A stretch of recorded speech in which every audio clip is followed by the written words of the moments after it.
3 words to describe referees' leader. Resilient. Understanding. And tenacious.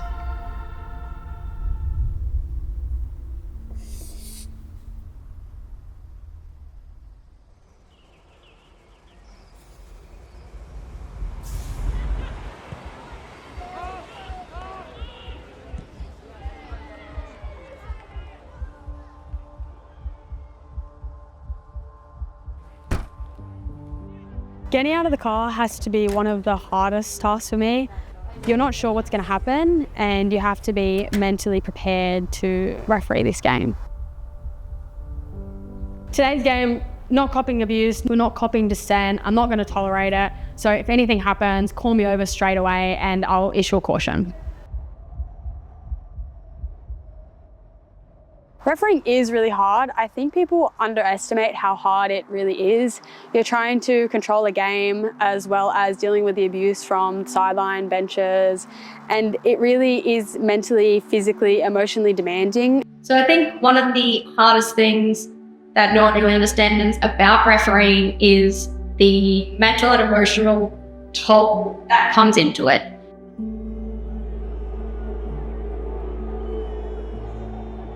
It can be hard working into a football space, being able to understand what's required of an official. To make decisions so quickly can sometimes be the hardest thing you have to make. But it comes with exposure. With time, you get better at being able to make decisions and those sort of things, and compartmentalising decisions. The biggest misconception that people have about referees is that we're just there kind of to rock up on the day, do the game and collect our paycheck. I think people don't realise how invested referees are in the game, and they want it to go well, they want to make the right decisions. I think that people often think that we walk away from a game and that's it, we never think about it again, but I think we carry a lot of the decisions with us, and we're all usually football fans, so we want to have a good game, we want it to be a good game for the players and the coaches and the spectators, and I think if more people realise that we're just as invested in, having a good match as the players are, there'd be a bit more understanding that those games mean a lot to us as well.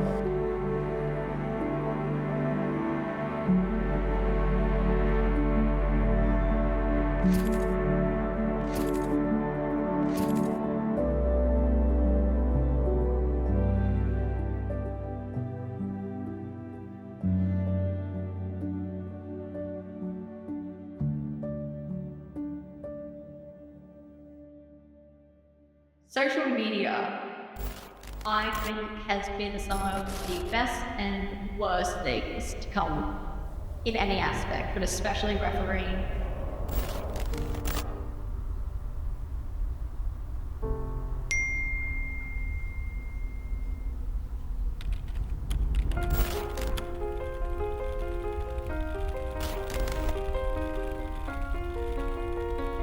The game could have been so much different had the referee done his job properly. One of the referees just killing the game at the minute.